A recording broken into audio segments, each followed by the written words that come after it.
আসসালামু আলাইকুম প্রিয় শিক্ষার্থী, আশা করি তোমরা ভালো আছো। আলহামদুলিল্লাহ, আমিও তোমাদের দোয়ায় ভালো আছি। আজকে আমি আমার 172তম লেকচার শুরু করতে যাচ্ছি। প্রিয় শিক্ষার্থী, আজকের 172তম লেকচার শুরু করার পূর্বে তোমাদের প্রতি আহ্বান রাখবো আমার ইউটিউব চ্যানেল ক্লার্ক বিটি চ্যানেলটি সাবস্ক্রাইব করার জন্য। ক্লার্ক বিটি চ্যানেলটি সাবস্ক্রাইব করে নিলে আশা করি তোমরা উপকৃত হবে। প্রিয় শিক্ষার্থী, আজকে একাদশ শ্রেণীর পদার্থবিজ্ঞান প্রথম পত্রের আদর্শ গ্যাস ও গ্যাসের গতিতত্ত্ব অধ্যায় হতে দুই একটি নতুন টপিকস নিয়ে আলোচনা করব। আজকের আলোচনার প্রথম টপিকস হচ্ছে জলীয় বাষ্প ও বায়ু চাপের মধ্যে সম্পর্ক। আমরা এর আগে জলীয় বাষ্প কি জিনিস, বায়ু চাপ কি জিনিস, সম্পৃক্ত বাষ্পচাপ, অসম্পৃক্ত বাষ্পচাপ এগুলি কি জিনিস সেটা আমরা পড়েছি। এখন আমরা জলীয় বাষ্প ও বায়ু চাপের মধ্যে সম্পর্ক স্থাপন করার চেষ্টা করব। দেখো প্রিয় শিক্ষার্থী, বায়ুর চাপ মূলত বাতাসে জলীয় বাষ্পের পরিমাণের উপর নির্ভর করে। বায়ু চাপ মূলত বাতাসে কিসের উপর নির্ভর করে? জলীয় বাষ্পের পরিমাণের উপর নির্ভর করে। সাধারণত জলীয় বাষ্প ছাড়া বায়ুর অন্যান্য উপাদান যেমন অক্সিজেন, নাইট্রোজেন, তারপরে কি আছে হাইড্রোজেন ইত্যাদি প্রায় অপরিবর্তিত থাকে। দেখো, বায়ুতে জলীয় বাষ্প ছাড়া অন্যান্য নাইট্রোজেন, অক্সিজেন যে সমস্ত উপাদানগুলি থাকে সবগুলো উপাদান স্বাভাবিক তবে কি থাকে, প্রায় অপরিবর্তিত থাকে। ফলে স্থান কাল তাপমাত্রা ভেদে বায়ুর চাপের কি হয়, পরিবর্তন হয়। কেন? কারণ স্থান কাল তাপমাত্রা ভেদে যেহেতু জলীয় বাষ্পের পরিবর্তন হয়, সেহেতু সে অনুসারে কিসের, বায়ু চাপেরও কি হয়, পরিবর্তন হয়। মনে করি এম্পর বিশিষ্ট বায়ুর চাপ P1, তাপমাত্রা T1, আয়তন V1 এবং ঘনত্ব ρ1। আবার ওই বায়ুর চাপ P2 এবং তাপমাত্রা T2 তে আয়তন V2 এবং ঘনত্ব ρ2। ঘনত্ব P2 ρ2। আমরা জানি যে ঘনত্ব সমান ভর বাই আয়তন। ঘনত্ব সমান কি বাই আয়তন? ভর বাই আয়তন। তাহলে দেখো, ρ1 ঘনত্ব সমান ভর বাই V1। ρ1 সমান কি হবে?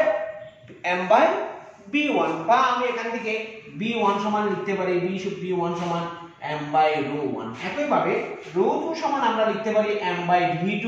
এগুলো আমরা আগে পড়েছি, এজন্য এটা বিস্তারিত বলতেছি না যে V2 সমান m বাই ρ2। তাহলে আমরা B1 সমান পাইলাম m বাই ρ1 এবং V2 সমান পাইলাম m বাই ρ2। দেখো, বয়েল ও চার্লসের সূত্রের সমন্বিত রূপ থেকে আমরা পাই, বা আদর্শ গ্যাসের সমীকরণ হতে আমরা পাই দেখো, P1 B1 বাই T1 সমান P2 V2 বাই T2। আমি এটাকে এভাবে লিখতে পারি, P1 বাই T1 লিখে দিলাম, V1 এর মান বসাবো m বাই ρ1 সমান P2 বাই T2, V2 এর মান বসাবো m বাই ρ2। দেখো প্রিয় শিক্ষার্থী, এখানে উভয় পাশে m কি যাবে, কাটাকাটি যাবে। উভয় পাশে m কাটাকাটি গেলে বাকি থাকবে P1 বাই T1 ρ1 সমান P2 বাই T2 ρ2। এই অপশনটা বাকি থাকবে। এটাকে আমি 1 নং সমীকরণ দিলাম। এটাকে কয় নং সমীকরণ দিলাম? 1 নং সমীকরণ দিলাম। দেখো প্রিয় শিক্ষার্থী, এটাকে যদি আমি একটু ব্যস্তকরণ করি এই সমীকরণটাকে, তাহলে আমরা পাবো, দেখো ব্যস্তকরণ করলে আমরা কি পাবো, ρ1 T1 বাই P1 সমান ρ2 T2 বাই P2 সমান আমরা লিখতে পারি ρ3 বাই P সমান ধ্রুবক। ρ3 বাই P সমান আমরা কি লিখতে পারি? ধ্রুবক লিখতে পারি। দেখো প্রিয় শিক্ষার্থী, ρ3 বাই P সমান যদি ধ্রুবক হয়, তাহলে আমরা লিখতে পারি ρ1 T1 বাই P1 সমান ρ2 T2 বাই P2 সমান ধ্রুবক। দেখো, এখন যদি তাপমাত্রা ধ্রুব রাখা হয়, ধ্রুব রাখা হয়, এটা 2 নং সমীকরণ দিলাম। তাপমাত্রা ধ্রুব হলে আমরা লিখতে পারি T1 সমান T2 সমান T। তাপমাত্রা ধ্রুব হলে আমরা লিখতে পারি কি, T1 সমান T2 সমান T। তাহলে আমরা 2 নং সমীকরণ থেকে লিখতে পারি, দেখো, ρ1 T বাই P1 সমান ρ2 T বাই P2। T কাটাকাটি গেলে বাকি থাকবে ρ1 বাই P1 সমান ρ2 বাই P2, বা আমরা এটাকে লিখতে পারি ρ বাই P সমান ধ্রুবক। ρ বাই P সমান কি? ধ্রুবক। এখন দেখো প্রিয় শিক্ষার্থী, রো বাই পি সমান যদি ধ্রুবক হয় তাহলে আমরা লিখতে পারি বা রো সমান ধ্রুবক ইনটু পি বা রো প্রপোর্শনাল টু পি। এটাকে 3 নাম্বার দিলাম। এটাকে কয় নাম্বার দিলাম? 3 নাম্বার দিলাম। দেখো প্রিয় শিক্ষার্থী, অর্থাৎ আমরা বলতে পারি স্থির তাপমাত্রায় কোনো নির্দিষ্ট গ্যাসের ঘনত্ব, স্থির তাপমাত্রায় কোনো নির্দিষ্ট গ্যাসের ঘনত্ব এর কিসের সমানুপাতিক? চাপের সমানুপাতিক। স্থির তাপমাত্রায় কোনো নির্দিষ্ট গ্যাসের ঘনত্ব তার কিসের সমানুপাতিক? চাপের সমানুপাতিক। দেখো প্রিয় শিক্ষার্থী, স্থির তাপমাত্রায় কোনো নির্দিষ্ট ভরের বায়ু চাপ এর জলীয় বাষ্পের ঘনত্বের সাথে সমানুপাতে পরিণত হয়। এর জলীয় বাষ্পের ঘনত্বের সাথে কি অনুপাতে পরিণত হয়? সমানুপাতে পরিবর্তিত হয়। এই সমীকরণ অনুসারে বায়ুতে জলীয় বাষ্পের পরিমাণ বৃদ্ধি পেলে ঘনত্ব বৃদ্ধি পাবে। জলীয় বাষ্পের পরিমাণ বৃদ্ধি পেলে এই সমীকরণ অনুসারে বায়ুতে জলীয়, দেখো প্রিয় শিক্ষার্থী, স্থির তাপমাত্রায় কোনো নির্দিষ্ট ভরের বায়ুর চাপ এর জলীয় বাষ্পের ঘনত্বের সাথে সমানুপাতে পরিবর্তিত হয়। অর্থাৎ এই সমীকরণ অনুসারে বায়ুতে জলীয় বাষ্পের পরিমাণ বৃদ্ধি পেলে বায়ুর ঘনত্ব কি হয়ে যাবে? কমে যায়। বায়ুর ঘনত্ব কি হয়ে যাবে? কমে যায়। কারণ এখানে জলীয় বাষ্পের পরিমাণ যদি বেড়ে যায়, দেখো বায়ুতে জলীয় বাষ্পের পরিমাণ, দেখো এখানে জলীয় বাষ্পের ঘনত্বের সমানুপাতে চাপ পরিবর্তিত হয়। ঘনত্বের সমানুপাতে চাপ পরিবর্তিত হয়, কিন্তু ঘনত্ব জলীয় বাষ্প বেড়ে গেলে কিন্তু চাপ কমে যায়। জলীয় বাষ্প বেড়ে গেলে কি কমে যায়? চাপ কমে যায়। চাপ কমে যাওয়া মানে কি? ঘনত্ব কমে যাওয়া। ফলে বায়ুর চাপও কি হয়ে যাবে? কমে যাবে। বায়ুর চাপও কি হয়ে যাবে? কমে যাবে। একইভাবে বায়ুতে জলীয় বাষ্পের পরিমাণ হ্রাস পেলে, বায়ুতে জলীয় বাষ্পের পরিমাণ যদি কি পায়? হ্রাস পায়, সেক্ষেত্রে বায়ুর ঘনত্ব বেড়ে যাবে। এমনকি বায়ুর চাপও কি হয়ে যাবে? বেড়ে যাবে। আবার বলতেছি, বায়ুতে যদি জলীয় বাষ্পের পরিমাণ কমে যায়, সেই ক্ষেত্রে বায়ুর ঘনত্ব বেড়ে যাবে এবং বায়ুর চাপও কি পাবে? বৃদ্ধি পাবে। এখন দেখো প্রিয় শিক্ষার্থী, দেখো ডাল্টনের আংশিক চাপের সূত্র অনুসারে ডাল্টনের আংশিক চাপের সূত্র অনুসারে ওই সময়ে ডাল্টনের আংশিক চাপের সূত্র অনুসারে ওই সময়ে শুধু বায়ুর চাপ, ওই সময়ে শুধু বায়ুর চাপ P2 সমান, ওই সময়ে শুধু বায়ুর চাপ P2 সমান P মাইনাস F। এটাকে 4 নাম দিলাম। P মাইনাস কি?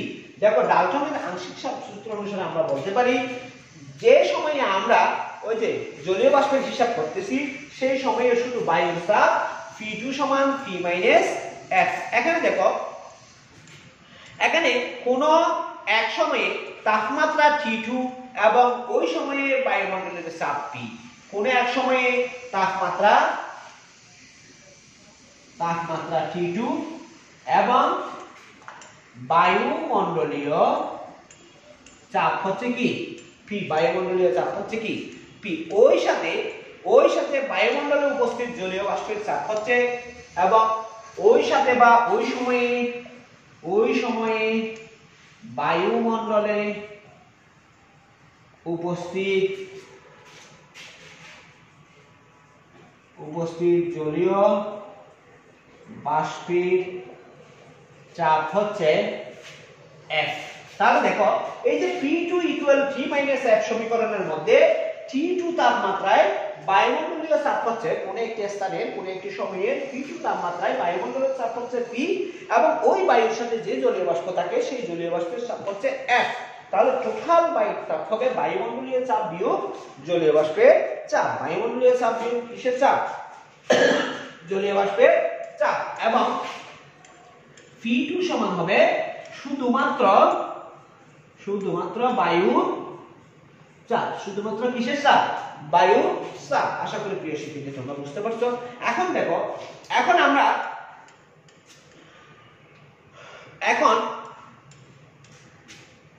1 নং সমীকরণ ও 4 নং সমীকরণ হতে পাই 1 ও 4 হতে পাই। দেখো 1 নং সমীকরণ ছিল এরকম, P1/ρ1 T1 সমান P2/ρ2 T2। এখানে আমি সাইন নম্বরের মান বসাবো।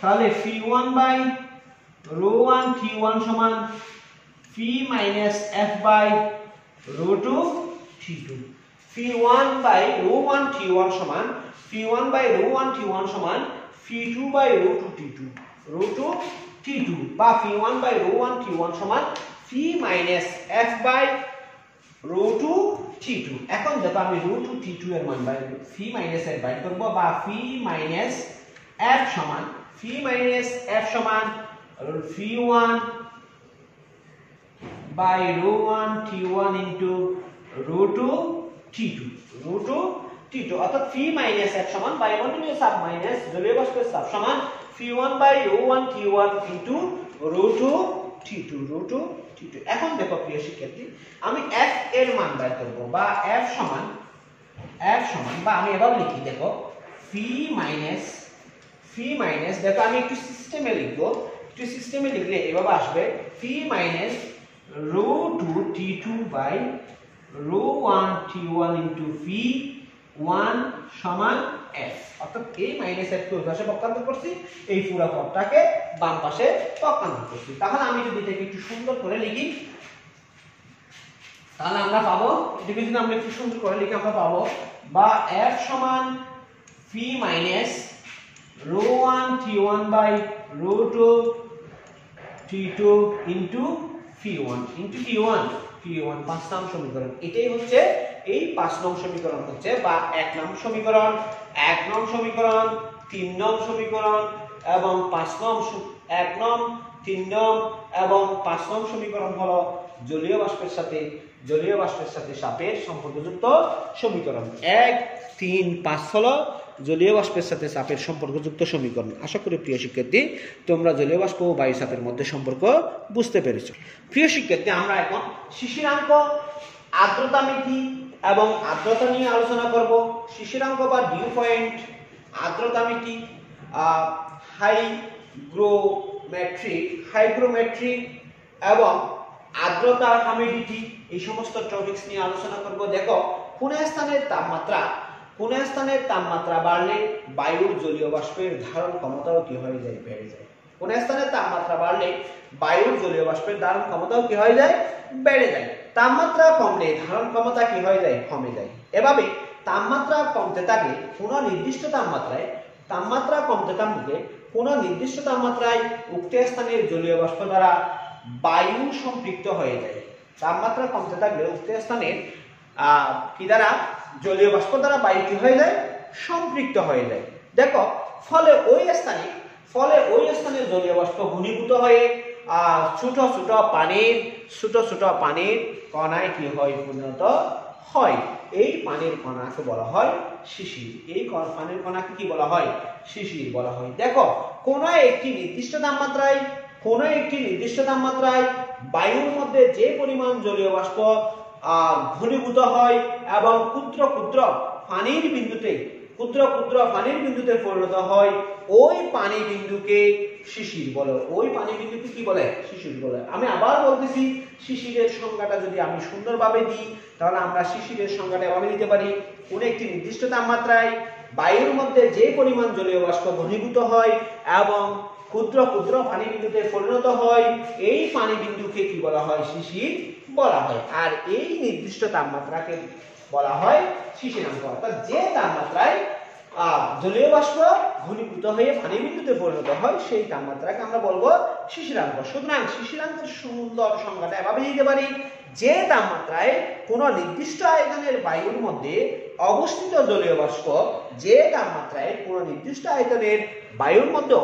জলীয় বাষ্প দ্বারা সম্পর্কিত